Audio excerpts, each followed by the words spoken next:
Mesdames et messieurs, bonjour, bonsoir. Je suis Patrick François et bienvenue sur Haïti Culture et Perspective.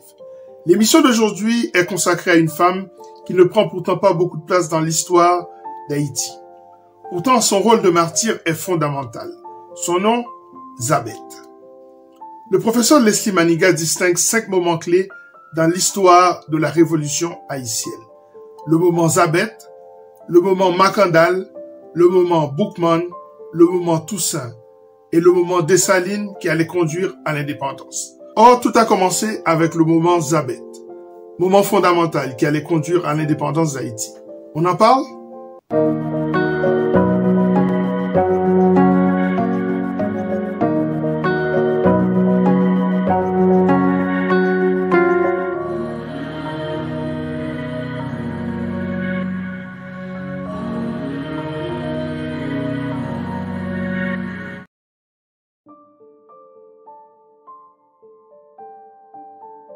La longue histoire de lutte des Haïtiens a commencé dès l'arrivée des premiers esclavagisés sur l'île d'Hispaniola et à Saint-Domingue ensuite.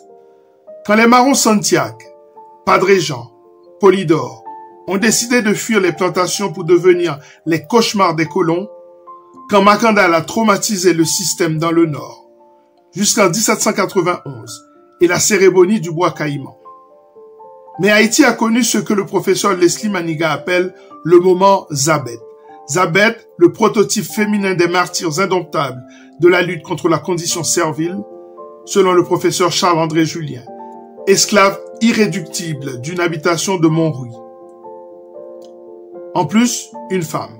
Dans l'histoire du marronnage, on n'a jamais parlé de l'action des femmes.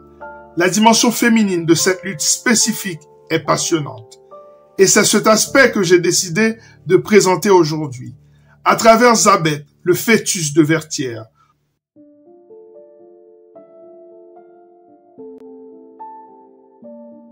Le phénomène du marronnage comporte au moins 2 dimensions complémentaires. Une approche opérationnelle d'une part, et une autre approche fonctionnelle. La dimension opérationnelle est la décision de s'en aller, l'action de fuir, l'acte de marronnage même, le comportement du cimarron, du cheval fuyant ses maîtres, le sauve-qui-peut des esclavagisés, désespérés ou maltraités. Et puis, il y a la dimension fonctionnelle, l'insurgé, réel ou potentiel, actuel ou en devenir, car le marron rentre dans une fonction en se sauvant de la plantation. Il devient un ennemi potentiel. Par exemple, le projet de Macandal d'empoisonner tous les colons, car la fuite seule n'est pas suffisante. Certes, elle ampute le système esclavagiste d'une force de travail aux conséquences économiques non négligeables. Mais c'est seulement dans la lutte que l'action devient politique, que la libération se prépare. Des 5 moments dont a parlé le professeur Maniga, celui qui nous intéresse est le premier, le moment Zabeth. Mais qui était Zabeth, me diriez-vous?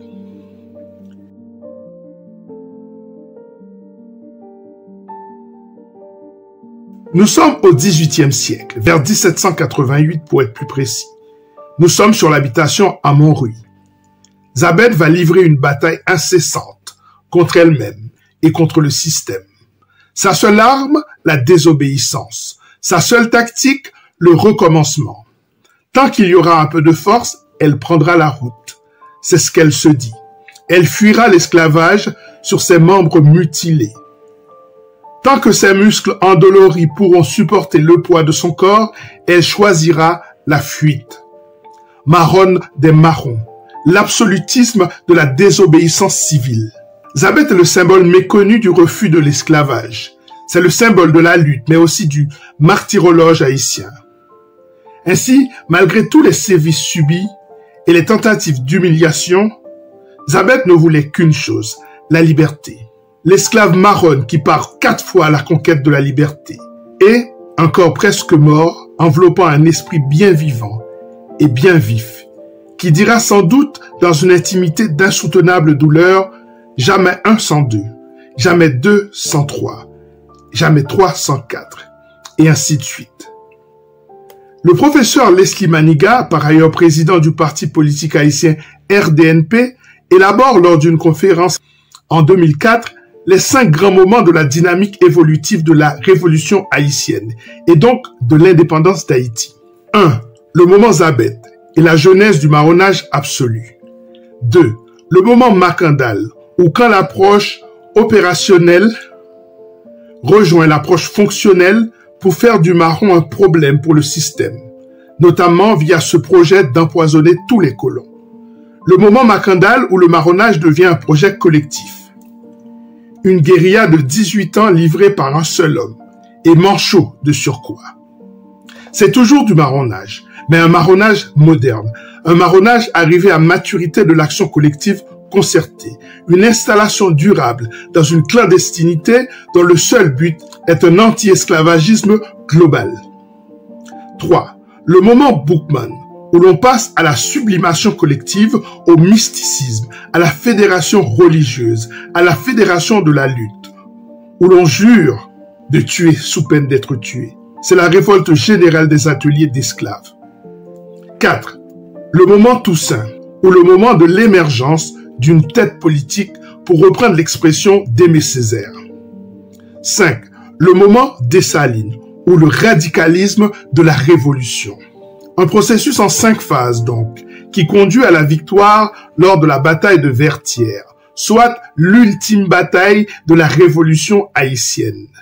La conférence du professeur et ancien président haïtien fut prononcée sur le site de Vertières le 18 novembre 2004, dans le cadre des activités de la commission présidentielle de la commémoration du bicentenaire de l'indépendance nationale.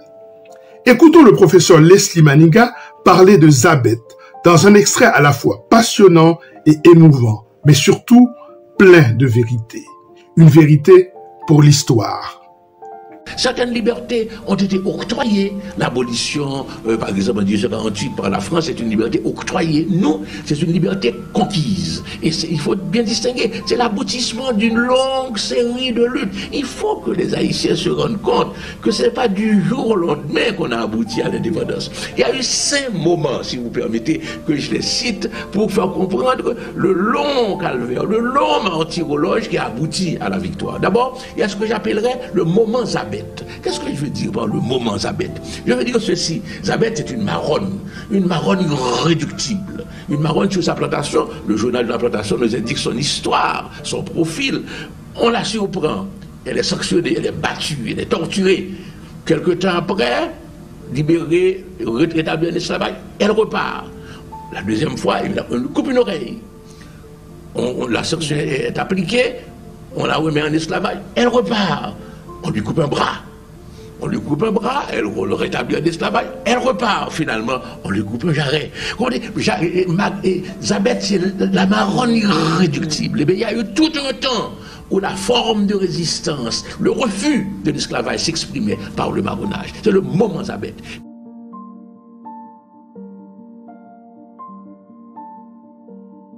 L'idéal type, concept de Max Weber. L'idéal type, idée abstraite et simplifiée.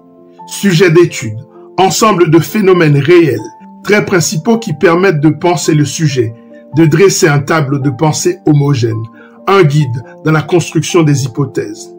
Et cette terminologie de Max Weber permet de penser le phénomène Zabet comme prototype féminin des martyrs indomptables de la lutte contre la condition servile, pour reprendre une expression chère au professeur Maniga.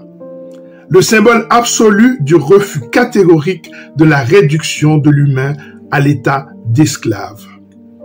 Zabet, un idéal type dans la pure expression weberienne, le fœtus de Vertières, selon le professeur Maniga.